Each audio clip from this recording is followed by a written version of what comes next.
This is Jack Stanley, and I wanted to talk about, with recording, what did people hear? What was it that they heard when records were new? What were people hearing in the 1890s as they were listening to a brown wax cylinder or perhaps a Berliner gramophone disc?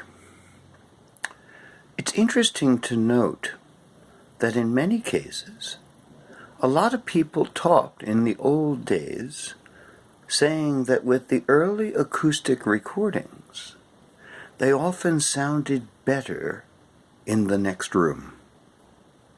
That's a comment that was made quite often. And I've done some experimentation with that. I have put like an acoustic recording on and gone into the next room, and it sounds quite realistic, actually. It's rather surprising. But there was an interesting commentary made by an old journalist who said in the beginning of the 20th century, someone brought a cylinder machine. And he said he remembered his mother saying, "It sounds much better in the next room."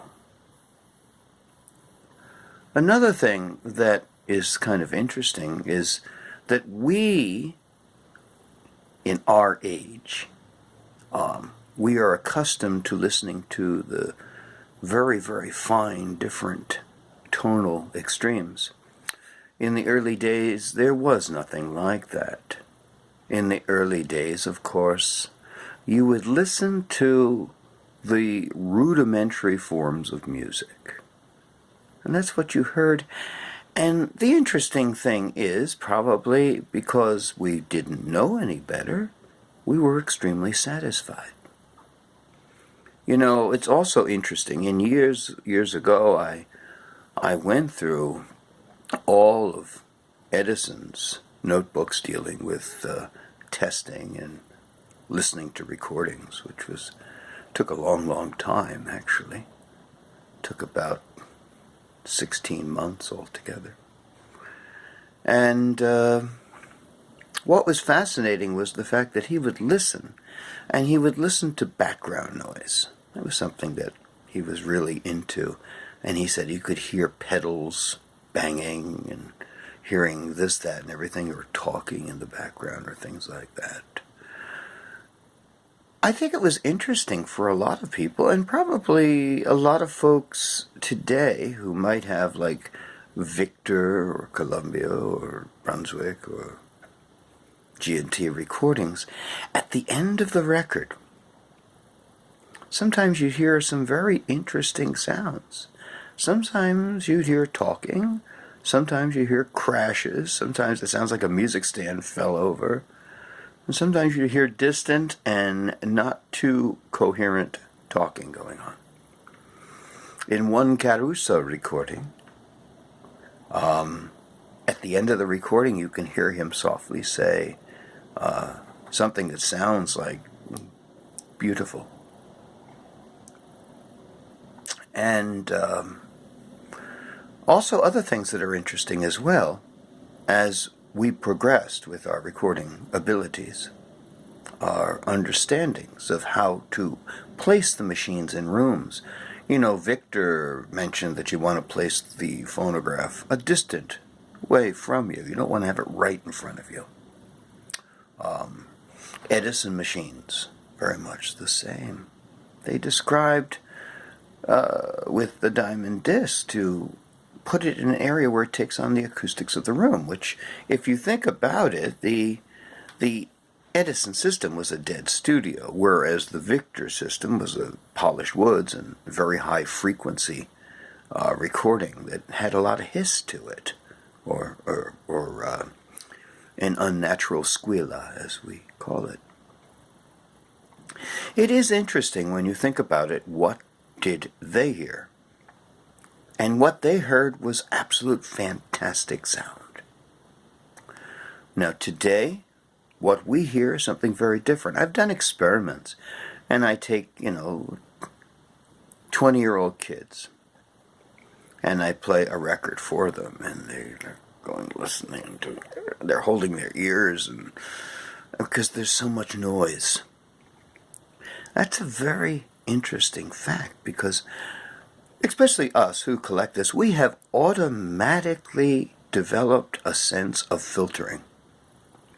We have a filtration system within us with early recordings. We can hear right through the hiss, as people could 100 years ago. The hiss was nothing that they ever talked about. It's an interesting thing, because it was an inherent part of recording. It's the natural friction of the needle rubbing against the record. And so it was a non-issue. It was just what existed. And therefore people really didn't comment upon it. And so they enjoyed the records. The Berliners, they loved at the time, because that was the best thing in the world. I know it sounds a little bizarre now, here in the year 2017, to say such a thing, but at the time, for those of us who are older, and when the early developments of microwaves or the early wireless telephones came out, they were amazing. But of course we look at them today and giggle. We call like one the brick. But man, I remember when people had that brick, and we were just sitting there saying, boy, I wish I had one of those, because it's so fantastic. Well, times change. What they heard is very different than what we hear today. Nothing stays the same, because we never stay the same. And that's an important fact. And if we wish to hear the records as they heard them, we have to keep an open mind, and we also have to clear our mind of anything of the post-20th century from the time of those recordings. That's not an easy thing to do. But if you really wish to hear these recordings, you have to listen to them for what they are, and appreciate what they are, and most importantly, appreciate the time when they were made. Because the time that when they were made is the main reason why they are as they are, and how we have to understand and listen to them. Thank you.